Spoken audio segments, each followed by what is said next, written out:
Our fullest support to the 78th UNGA's theme of rebuilding trust and reigniting global solidarity. अगर US की बात करें, एक side पे आज की खबर ये है कि वहाँ पे दुनिया का सबसे बड़ा मंदिर बनाया जा रहा है इंडिया के बाद, ठीक है, और दूसरी साइड पे ये आपके सामने है कि वहाँ इस्लाम जो अवाम अगर बाहर निकलती उससे सोटे मारते हैं, उसको अंदर भेज देते हैं।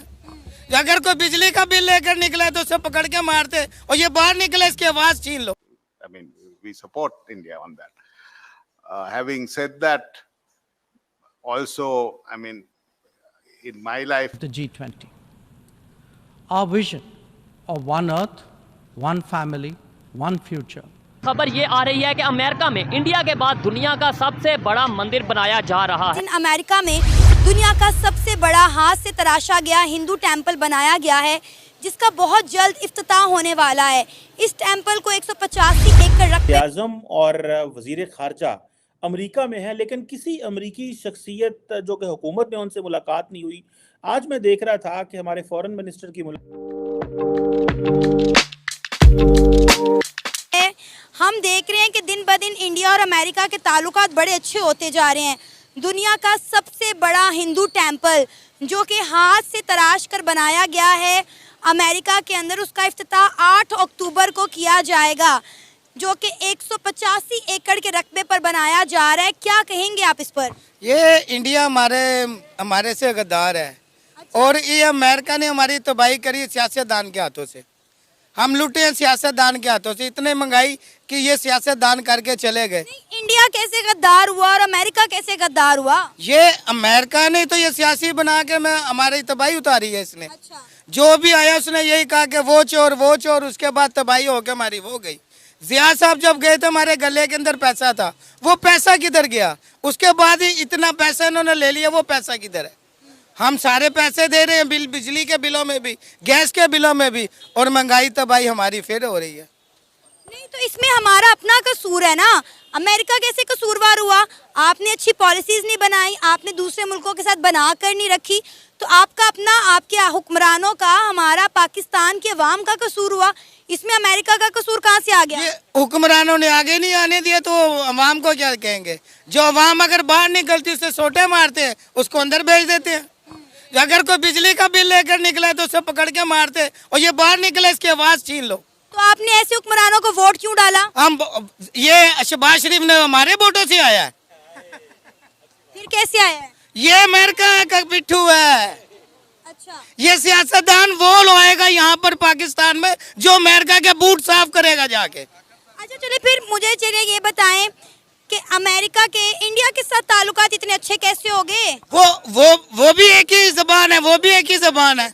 वो हमें मुसलमानों को कब मानते हैं लोग? अच्छा। ये अमेरिका में है, लेकिन मुलाकात कोई नहीं किसी की हुई। सर चीमा साहब, ये सारा होमवर्क अगर देखा जाए तो जो इस वक्त जो सिविलाइज्ड वर्ल्ड है वो दौरे से पहले मीटिंगें अपनी सेट करके कहीं जाते हैं, आके तो मुलाकात नहीं होती। नहीं, ये कोई पाकिस्तान तो नहीं है कि मैं लंघ रहा सा चाह पीना आ गया। सो ओरिजिनली ये हमारी एक तो फॉरेन पॉलिसी नहीं है। फॉरेन पॉलिसी यही है जहां से पैसा मिलता है हम उनके साथ अटैच होते हैं, ये फॉरेन पॉलिसी है अंडर दीज सर्कमस्टांसेस। और इस वक्त पूरी दुनिया में शोर है आपके इकोनॉमिक स्टेबिलिटी के बारे में, और उसके बाद आपकी पॉलिटिकल स्टेबिलिटी के बारे में। इस वक्त आपके सारी दुनिया, हर दुनिया के कैपिटल के अंदर आपकी ये चीजें दोनों डिस्कस हो रही हैं। और उसके बाद एक केयर टेकर गवर्नमेंट का, जिसको नॉन इलेक्टेड हो, सिर्फ सिलेक्टेड हो, और वो अगर दौरे पर आती है उसको क्यों मिला जाएगा, कौन मिलेगा उससे? ये सारी चीजें पता थी।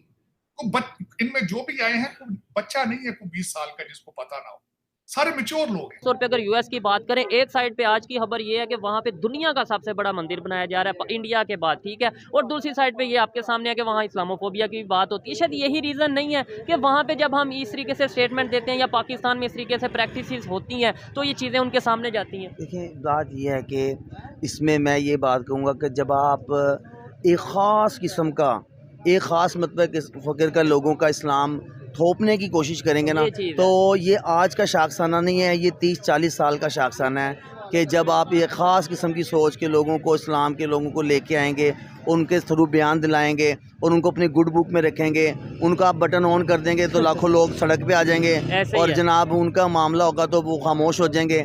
मैं एक मिसाल देता हम हूँ। नाम नहीं लेते, हाँ, बड़ी नाम पार्टीज हैं और देखने वालों को पता है कि कौन देखने कौन वालों को पता है कि ठीक। जो मतलब के निकलते हैं धरनों मजहब में, के नाम पे मजहब खेला के जाता नाम है। पे निकलते हैं, तो क्या मजहब में जो बुनियादी जो हमारे हकूक हैं उनके ऊपर गुफ्तगू करना मना है? ऐसे ही है। ठीक है, जितने भी मिनॉरिटीज के हकूक के ऊपर बात करना मना है। बात करना मना है, ठीक है ना। आप निकले, वाकया हो गया, सब ने जाके तमाम पोप्स को गले लगा लिया, उनके साथ मिलकर कॉन्फ्रेंसेस कर ली। ये एक ऑन गोइंग प्रोसेस है। माइनस इमरान खान, तो ये इसमें तो कोई खैर ढकी छुपी बात नहीं है। इलेक्शन कराएं तो कौम तो अभी तक उसी नशे में है, क्योंकि जो टीका लगा दिया उन्होंने कौम को मजहबी, और उन्होंने कहा जी कि देखें वो जिस तरह कहते थे कि आपको हज उम्रे पे कर जाने की क्या जरूरत है, पीटीआई के लिए काम करें आप यहाँ पे। और जो उनको बता दिया गया है कि मेरे में हर जलसा अय्या का नाम दुर्वैया का नस्ताइन अमर बिन मारूफ, कौम अभी तक उसी नशे में चूर है। और दूसरा ये कि चीमा साहब, ये जो हर 10 साल का हमारे आर्मी चीफ साहब ने जो क्रिश्चियनिटी के बारे में बात की है, वो भी एक सियासी स्टेटमेंट है, क्योंकि आप अगर हर 10 साल बाद एक कौम को जिहाद का टीका लगाएंगे अपनी सुपरविजन में, तो फिर वो क्रिश्चियंस को किस तरह रहने देंगे? वो शिया लोगों के ऊपर हमले नहीं करेंगे तो क्या करेंगे? आपको मैं कल की बात बताता हूँ, कराची के अंदर अहमदिया मस्जिद के ऊपर, अंदर मस्जिद तो पता नहीं उसको कहना मुनासिब नहीं है, मैं नहीं समझता कि मेरे खिलाफ भी सारी कुछ चीज आ जाए, लेकिन जो उनकी इबादत गाह थी कराची में, उसके ऊपर अटैक किया गया। ये कल की बात है, मैंने खुद उसके तस्वीरें देखी। तो रिलीजियस टॉलरेंस, पॉलिटिकल टॉलरेंस, ये सिविलाइज सोसाइटीज में होती है, ये जहां पे ये सारी चीजें जिनका आगाज ही ना हुआ हो, जमहूरियत का आगाज ही नहीं हुआ पाकिस्तान के अंदर, तो रिलीजियस टॉलरेंस तो आप होने नहीं देते ना। जब आप हर 5 साल बाद नारा लगाते हैं पाकिस्तान का मतलब क्या, तो फिर आप 75 साल 76 साल पीछे चले जाते हैं। और दूसरा, आपकी सबसे बड़ी ट्रेजेडी ये है कि माइनॉरिटी सारी बेचारी यहाँ से भागकर भारत चली गई थी। आपको पता ही नहीं है कि हार्मनी के साथ माइनॉरिटीज के साथ किस तरह रहा जाता है, आप बर्दाश्त ही नहीं करते। इंडिया का एक बहुत बड़ा मतलब आप कह लें कि हिंदू टेम्पल जो है वो यूएस में बनाया गया है 185 एकड़ रकबे पर, और हाथ से तराशा हुआ ये मंदिर है, और इसका इफ्तिताह अमेरिका में 8 अक्टूबर को किया जाएगा। क्या कहेंगे, दिन ब दिन इंडिया और अमेरिका बहुत क्लोज होते जा रहे हैं और पाकिस्तान और अमेरिका के ताल्लुकात उतने ही ख़राब होते जा रहे हैं? देखें, कभी भी जो कोई भी कंट्री है ना, उसकी प्रोग्रेस में सबसे बड़ी चीज़ होती है उसकी पॉलिटिकल स्टेबिलिटी। पाकिस्तान में पॉलिटिकल स्टेबिलिटी नहीं है, जिसकी वजह से मतलब इकोनॉमिक स्टेबिलिटी नहीं है, और इंडिया एज ए हब जो है ना वो उभर रहा है। उनकी जो है आबादी देखें कितनी है, फिर उनकी आईटी इंडस्ट्री बहुत ग्रो कर रही है, उसके बाद उनकी पॉलिटिकल स्टेबिलिटी कितनी है। हमारी अगर बात करें तो कितने मार्शल लॉ से हम होते कोई प्राइम मिनिस्टर हमारा अभी तक जो है वो अपनी टर्म नहीं पूरी कर सका। फिर जो है वो कोई प्राइम मिनिस्टर जो है वो बाकी बचता नहीं है, सारे जेल में जाते हैं। तो जब इतनी ज़्यादा जो है ना वो इंस्टेबिलिटी होगी तो हम अपनी बात कोई भी मनवा नहीं सकेंगे किसी भी तरह से। तो इंडिया की सबसे बड़ी रीज़न ये है कि उधर पॉलिटिकल स्टेबिलिटी है। देखिए, अभी मोदी 2 टर्म उसकी ऑलमोस्ट होने वाली हैं, अभी फिर 3rd टाइम भी लग रहा है कि वो दोबारा से। हमने अक्सर देखा है जैसे 15 अगस्त पर, इंडिया के इंडिपेंडेंस डे पर, अमेरिका जो है वो उसको अपने नेशनल डे के तौर पर सेलिब्रेट करता है।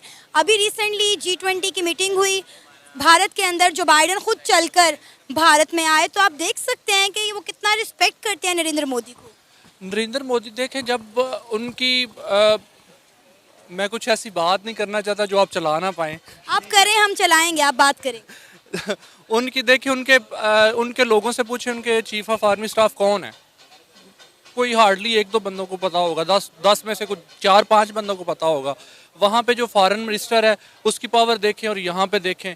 यहाँ पे फॉरेन मिनिस्टर भी इस्टेब्लिशमेंट है, प्राइम मिनिस्टर भी इस्टेब्लिशमेंट है, हर चीज़ इस्टेब्लिशमेंट है। जब इस्टेब्लिशमेंट हर जगह पे है तो फिर हम लोग मतलब जो काम किसी के करने वाला है, आगे हमने पपिट बिठाए हुए हैं, वज़ीर आज़म है जो भी है, या तो फिर आगे हम दुनिया को क्या मुंह दिखाएंगे। हवाई जहाज आप उर्दू में उड़ाओगे, चांद पे चंद्रयान 3 जो बनाना है उर्दू में बनाओगे, वो पंजाबी में बनाओगे चंद्रयान 4, ये नहीं समझाते हो कौम को कोई। और जो दूसरी बात, जो इंग्लिश पढ़ लेता है वो CSS कर लेता है, जिन अंग्रेजी आएंगी वो CSS कर लेना, दूसरे सारे थल्ले रेड़े में बैठे। यही हालात कीची मसब बस कोई समझ से बाहर है कि मैं बल्कि क्वेश्चन है 25 करोड़ लोगों से कि आपकी डायरेक्शन क्या है, आप कहाँ जाना चाहते हैं, आप चाहते क्या है। मेरे ख्याल में ये पूछना चाहिए 25 करोड़ बैलेट के ऊपर होने ये चाहिए